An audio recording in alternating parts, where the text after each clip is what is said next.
네. 근데 이제 제 발표문을 찾아야 되는데 제가 잠깐만요.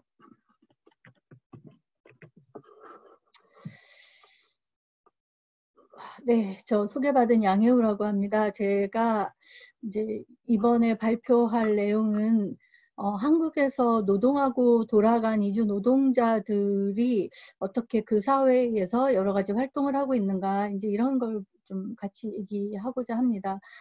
참고로 이제 저는 사실 뭐 연구자라기보다는 이주 노동자 인권 운동을 해왔고, 저는 이제 그 운동했던 사람의 정체성을 훨씬 더 많이 가지고 있기 때문에 제가 이 글이 무슨 학술적이라기보다는 좀 더 운동성에 대한 어떤 메커니즘을 좀 더 보여주려고 하는 그런 작업이었고요. 그래서 그동안 제가 활동했던 경력들, 그리고 제가 만났던 사람들과 관련된 이야기들을 중심으로 풀어가도록 하겠습니다. 그동안에 이제 이주에 관해서 많은 사람들은 이제 이주라는 것은 고향과 고국을 떠나서 새로운 사회와 문화에 통합되는 이제 고통스러운 과정이라고 생각하고, 이주를 이제 자아가 뿌리 뽑히는 과정이라고 간주해 왔죠. 그래서 이 이주한 사람들은 어떤 익숙한 고향이나 언어나 문화를 이제 접어두고, 그다음 새로운 땅에서 새로운 관계를 맺고, 이제 특히 이주 노동자 같은 경우는 고된 노동을 감내하면서 살아가야 되는 것이 이제 이주 노동자가 새롭게 정착하는 곳에서 뿌리내리는 과정이다라고 간주해 왔습니다. 그래서 한국의 이런 정책들을 보면 이주 노동자들의 그 이제 그렇지만은 이주 노동자들에 대해서는 그런 뿌리 뽑힘이라는 과정보다는 잠시 머무르는 손님으로 간주해 왔습니다. 어차피 잠깐 동안에 노동순환 정책에 의해서 일정 기간이 되면 돌아가는 사람들이기 때문에 그들은 뭐 뿌리 뽑힌 과정이라고 여기기보다는 그냥 한국에서 잠시 머물다 가는 사람들로 간주해 왔고, 정책도 그렇게 전개됐습니다. 그래서 그 법무부의 외국인 정책 기본 계획들을 보면 5년마다 세우고 있는데요.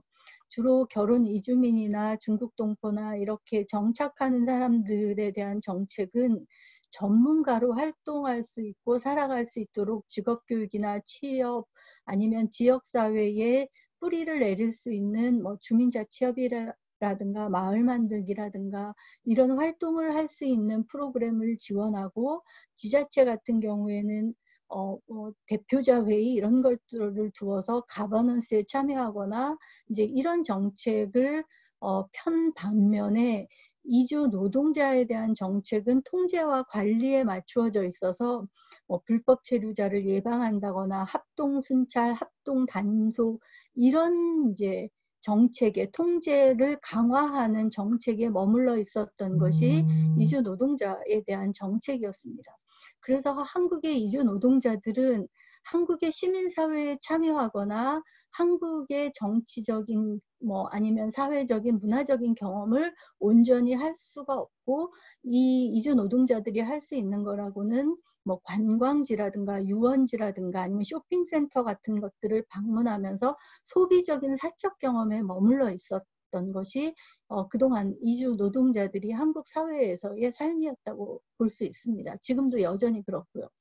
근데 이제 이주 노동자들 중에서도 자기의 권리를 주장하면서 한국의 다양한 시민사회를 경험하고 공적인 영역에서 활동했던 이주 노동자들이 있습니다.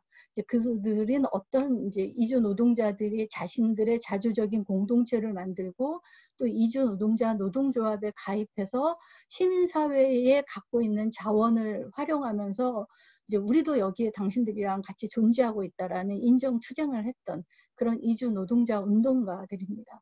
그래서 이 사람들이 이제 한국 생활을 굉장히 좋았다라고 회상하고 있는데, 이제 한 이주 노동자 공동체 대표는 그때 이제 자기네 나라 사람들이 어디 죽었다 다쳤다라고 하면 경찰들이랑 얘기도 하고, 문제가 생기면 농성도 하고, 자신들의 뉴스페이퍼도 만들어서 판매하고, 뭐 네팔 가수를 불러서 축제도 하고, 대학생들이랑 모임도 갖고 강연도 가고, 뭐 여기저기 있는 상담소에서 왔다 갔다 하면서 정말 너무 재밌었다, 하나도 안 힘들었다, 뭐 이런 고백을 합니다. 회상을 합니다. 그리고 그 노동조합 같은 데서 노동조합 운동을 했던 사람들은 이제 집회나 농성을 하면서 민주노총뿐만 아니라 무슨 호텔노조, 금속노조, 뭐 무슨 그 보건노조, 굉장히 많은 한국의 노동조합 사람들을 만나면서 이제 자기도 동료 노동자들한테 책임감을 갖게 되는 그런 시간이었다라고 회상하면서 한국에서의 경험이 다양한 시민사회를 만나고 공적인 기관과 협상을 하고 그리고 그 속에서 사회 자본을 구축하면서 굉장히 넓은 한국 사람들과의 사회 연결망을 갖고 있는 어떤 의미 있는 시간이었다고 기억을 하고 있습니다.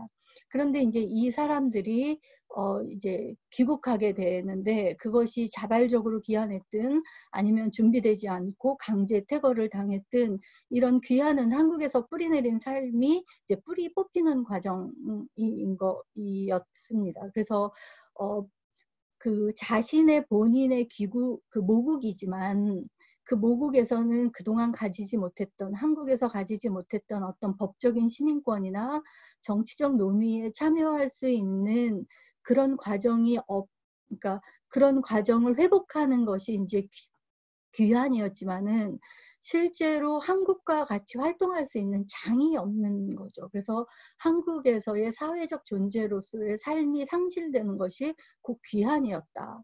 그래서 돌아와서 하루 종일 문을 잠그고 울었어요. 뭐 어떤 때는 매일 한국 사람의 전화를 기다리고 한국 뉴스만 검색했어요. 이런 이제 얘기를 하면서 한국과의 어떤 사회적 장의 단절에 대한 고통스러운 이런 과정을 겪습니다.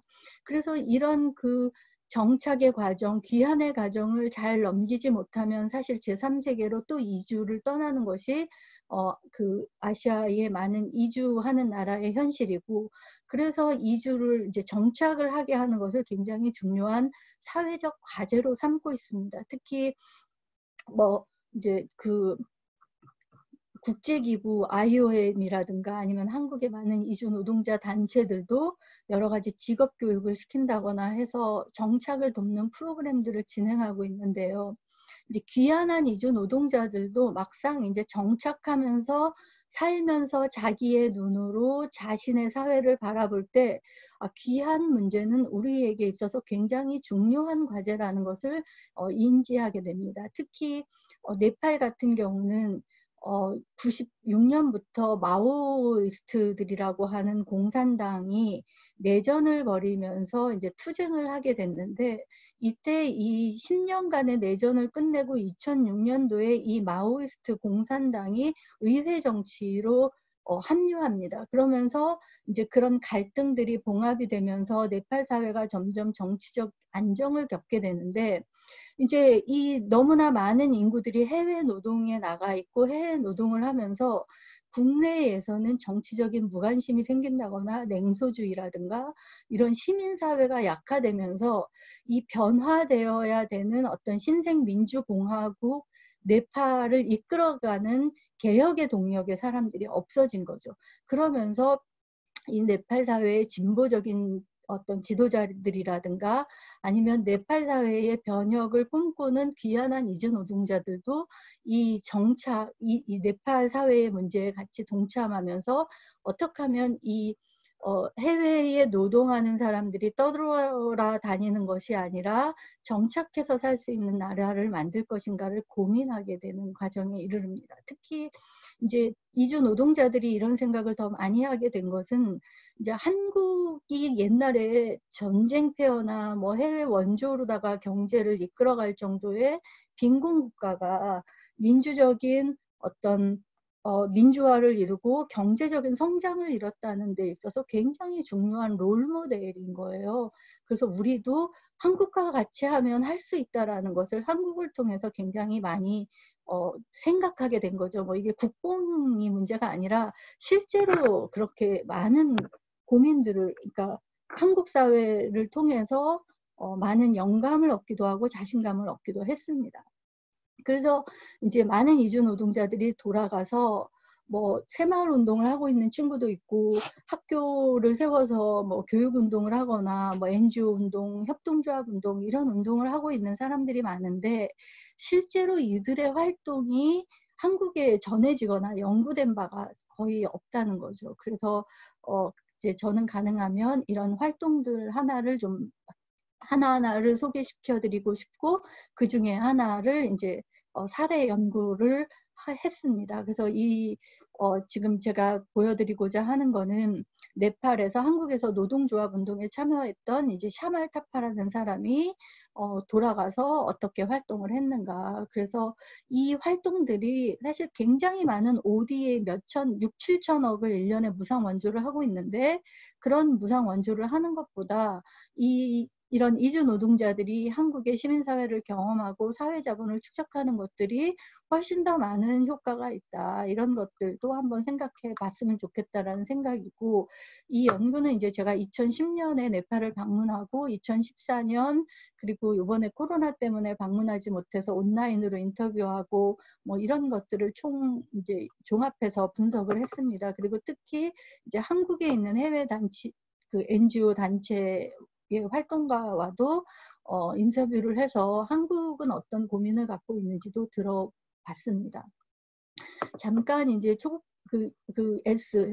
샤말타파의 한국 생활들과 이 샤말타파 씨가 돌아가서 어떤 활동을 했는가를 잠깐 설명을 드리면, 이제 이 샤말타파라는 분은 한국에 산업연수생으로 와서 월급 절반을 이제 송출회사가 다 뺏어가고, 그 다음에 이제 나와서 불법 체류자가 됐는데, 뭐 산업재해를 당해서 보상금도 받지 못했고 몇 달치 월급도 못 받고 이제 이런 그 노동 착취의 경험이 있습니다. 근데 그때까지만 하더라도 이 샤말타파 씨는 남의 나라에 왔으니까 열심히 일하고 돈 벌어서 돌아가야지 무슨 남의 나라까지 와서 데모하고 그런 모임을 하느냐. 난 이해할 수 없다. 이게 이제 그의 생각이었었어요.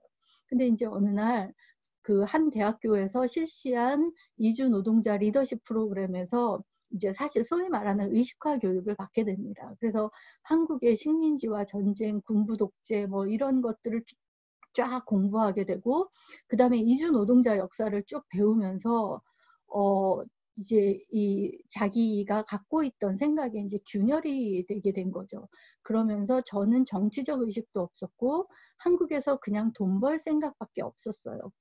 그리고 돈 벌고 공부하고 돈 벌면서 공부하고 오직 나는 내 가족이랑 나밖에 없었다라고 이제 생각했던 그가 이런 그 의식화 교육을 통하고 특히 전태일 열사의 분신한 거 투쟁을 들으면서 이제 내가 아닌 노동자라는데 이제 주목하게 되고 그때부터 이제 본격적인 이주 노동자 운동을 시작하게 됩니다. 그래서 샤말 타파라고 치면은 이제 막 인터넷에 사진이 막 이렇게 머리띠 두르고 굉장히 저항적인 아주 투사의 모습을 한 그 사진들이 있는데, 그러면서 2002년도에 한국에 처음으로 이주 노동자 노동조합 운동을 이끌어가는 핵심 인물이 되고 2003년도에 굉장히 크게 일어났던 미등록 이주 노동자 명동성당의 농성이 있었는데 그 명동성당 농성의 단장을 맡습니다. 그리고 단장을 맡다 보니까 이제 주목이 돼서 연행됐는데 그 연행돼서 구금시설에 있는 동안에도 31일 동안에 단식을 하다가 결국은 이제 강제 추방되는 과정에 이릅니다. 이제 강제 추방되고 나서 이 사람이 활동했던 것은 네팔 공산당 산하의 노동조합 그 총연맹이 있는데 우리나라의 민주노총 같은 데죠.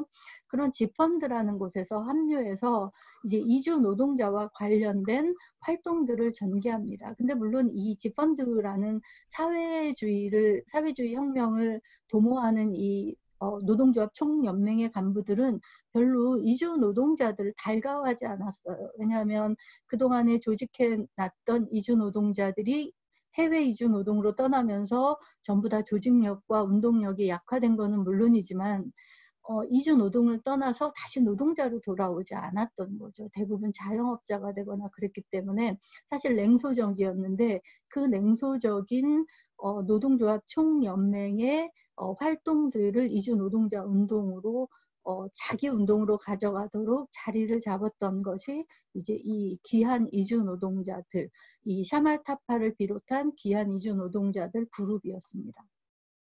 그래서 이 이제 샤말타파 씨가 이 어떤 일을 했냐면 해외 이주 노동을 떠나려고 하는 사람들한테 사전 교육을 한 거예요. 그래서 사전 교육을 하면서 뭐 어떤 노동 침해가 생기면 어떻게 대처하라 이런 것도 얘기를 했지만 제일 중요하게 그 강의했던 것은 가기 전부터 예산이나 어떻게 재정을 꾸릴지 이런 것들을 준비하고 가야 된다. 이런 것들을 강조하는 한편 또 하나의 중요하게 이제 그 주지시킨 거는 가서 반드시 이주 노동자 조직에 가입해라.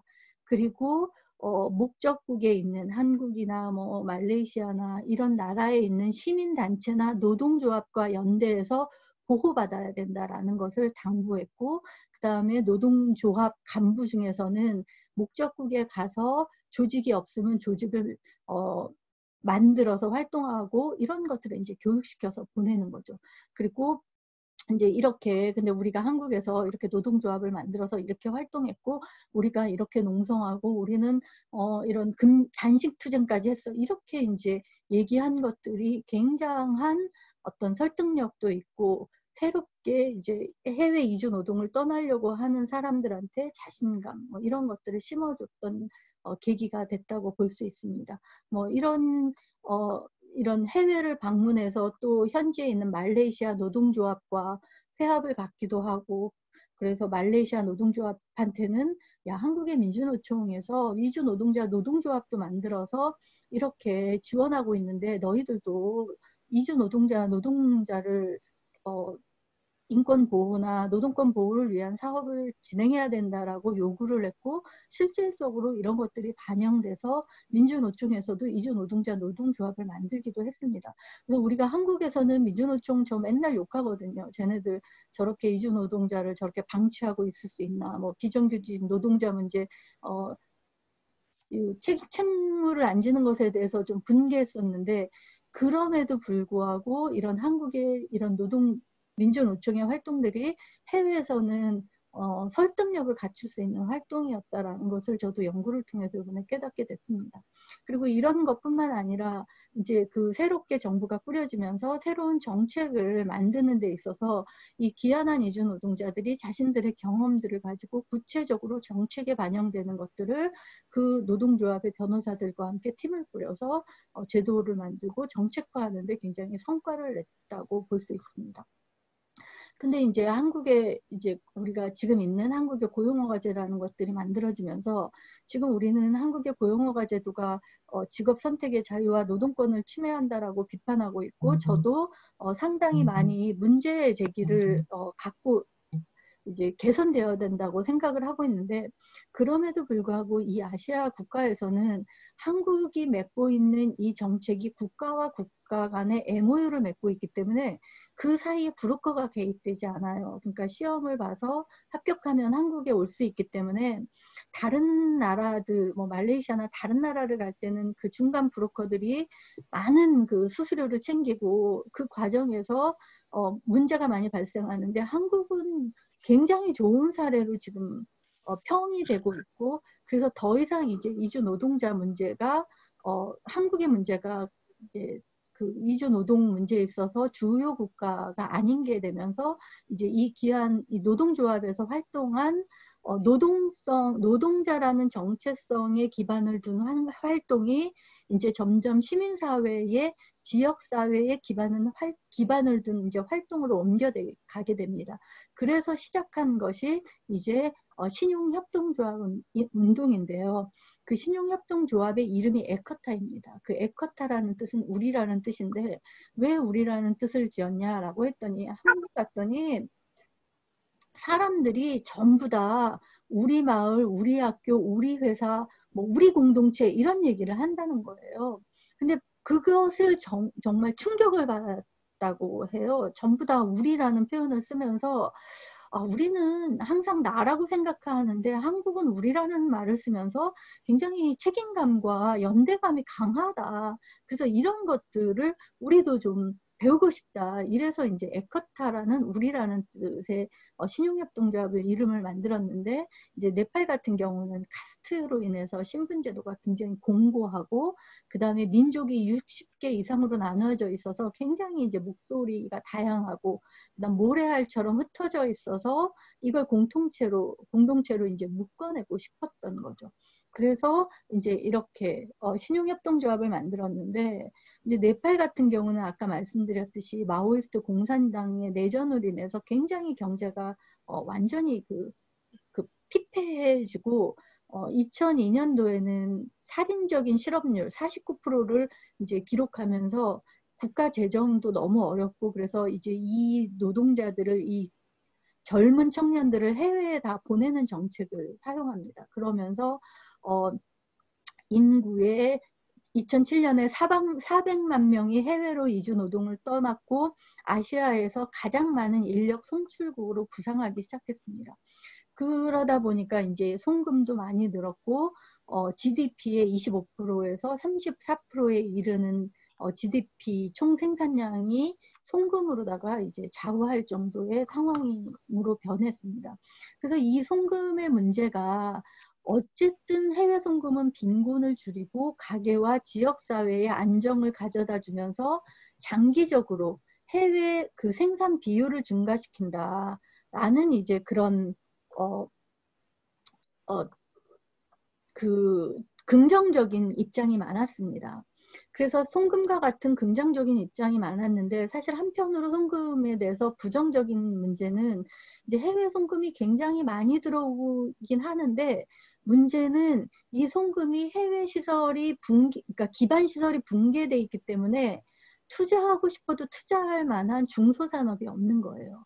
그러다 보니까 그 송금이 다 어디로 가냐면 주택이나 땅값에 다 그 토지 구입에 가기 때문에 엄청난 그 주택 상승, 그 가격 상승률, 뭐 한국 주택 가격은 뭐 훨씬 더 뛰어넘어서는 것 같아요. 그리고 그런 인플레이션, 그다음 임금 인상, 그래서 내수 산업의 위축 같은 걸로 이어져서 또다시 사람들이 해외 노동으로 내몰리는 이런 상황들이 생기기 시작하면서, 이제 이 샤말타파는 귀환한 이주 노동자들이 돌아와서 머물러 있는 플랫폼으로 신용협동조합을 만들겠다.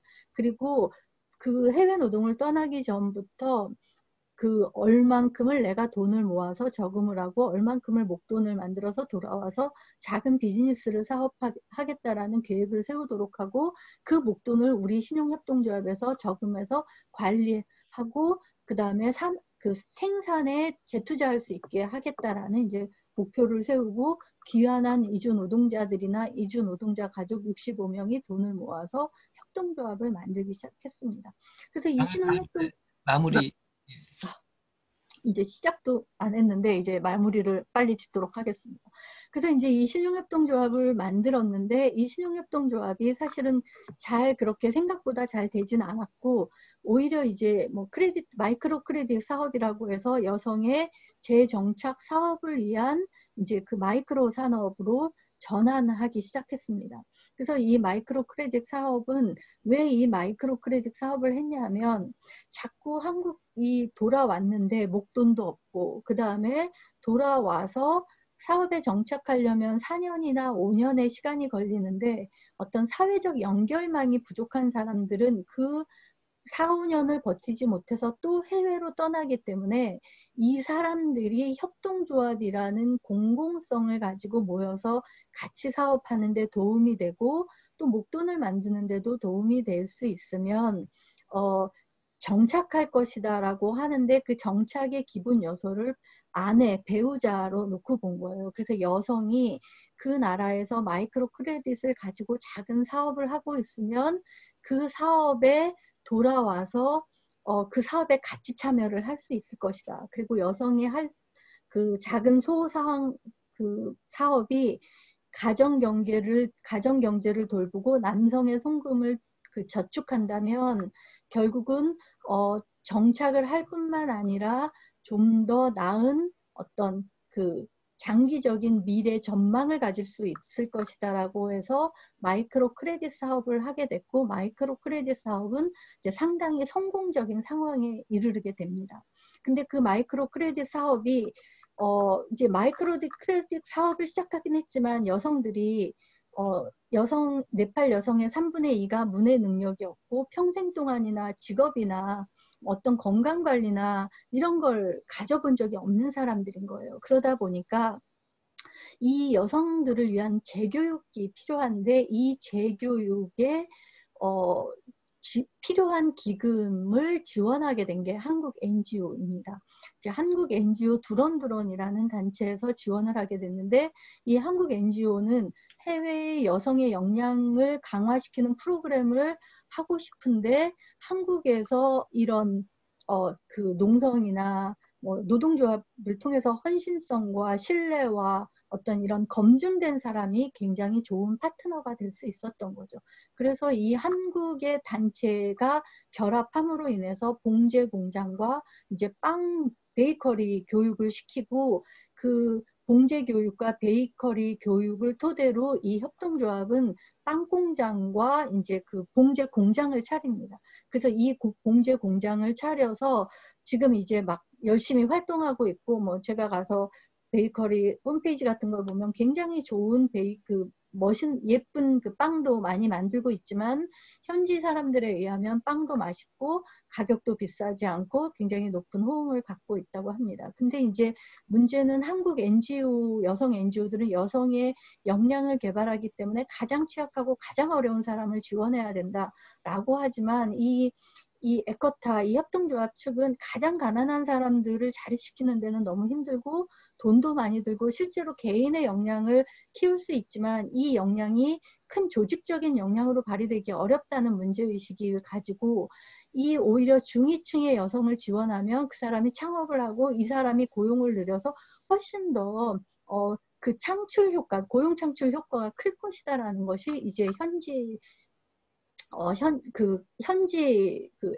협동조합의 입장이었습니다. 그래서 한국 NGO들은 여성들이 이런 교육을 받을 수 있는 것만 하더라도 굉장히 용기를 내는 거고 역량 강화 프로그램이기 때문에 가장 가난한 사람을 지원해야 된다는 것과 중위층 여성을 지원해야 된다는 그런 입장 차이가 있었고 이제 두 번째는 그 창업을 하려면 대출금을 지원해 주는데 그 대출금의 일부는 한국에서 지원해주고 그 한국에서 지원해 주는 거는 무상이고 현지에서 지원해 주는 200만 원은 이제 대출금이에요. 근데 이걸 대출금을 갚는 데 있어서 그 한국 NGO는 여성들이 지금 처음으로 사업을 하게 되는데 대출금을 너무 빠듯하게 요구하면 안 된다. 상환을 요구하면 안 되니까 충분히 기한을 주고 설사 대출을 못 받는다 하더라도 뭐 그 법적인 조치를 취하면 안 된다. 이런 입장인 반면에 이제 현지 NGO는 이렇게 압박을 주지 않으면 창업에 성공할 수 없다. 그래서 압박을 줘야 된다는 입장인 거예요. 그리고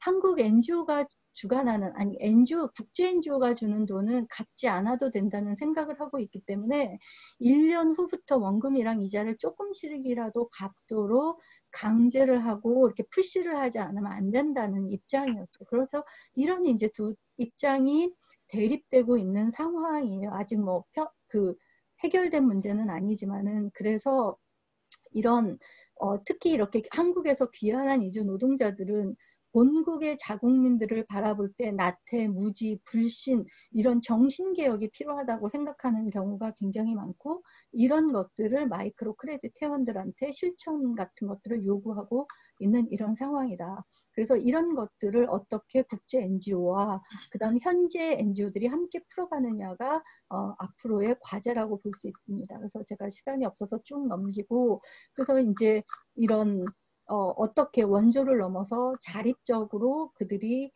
자생적으로 할 수 있는가 이런 것들이 오히려 코로나19로 인해서 뭐 그 패키지, 식량 패키지, 마스크 패키지를 만들면서 훨씬 더 이제 그 생산 협동조합을 활기차게 가동시키고 있다. 뭐 이런 게 이제 그 뒤에 설명이고요. 그래서 이제 그 에커타는 지금 창립 15년을 맞았고 앞으로 갈 길은 굉장히 많죠. 그래서 앞으로 민간 금융 자본이 밀려왔을 때 과연 얼마나 생존할 수 있느냐.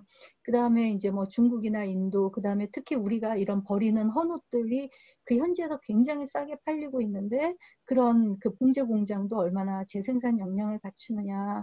이런 이제 기로에 서 있습니다. 그리고 이 고용을 창출하기 위해서 그냥 그 농업협동조합이랑 앞으로 뭐 축산협협동조합으로 이제 더 확대하려고 했는데 이럴 때 어떻게 적당한 사회자본을 가지고 올 수 있느냐 이런 것들이 이제 앞으로 과제라고 볼 수 있습니다. 네. 이상으로 시간이 다 맞았는지 모르겠네요.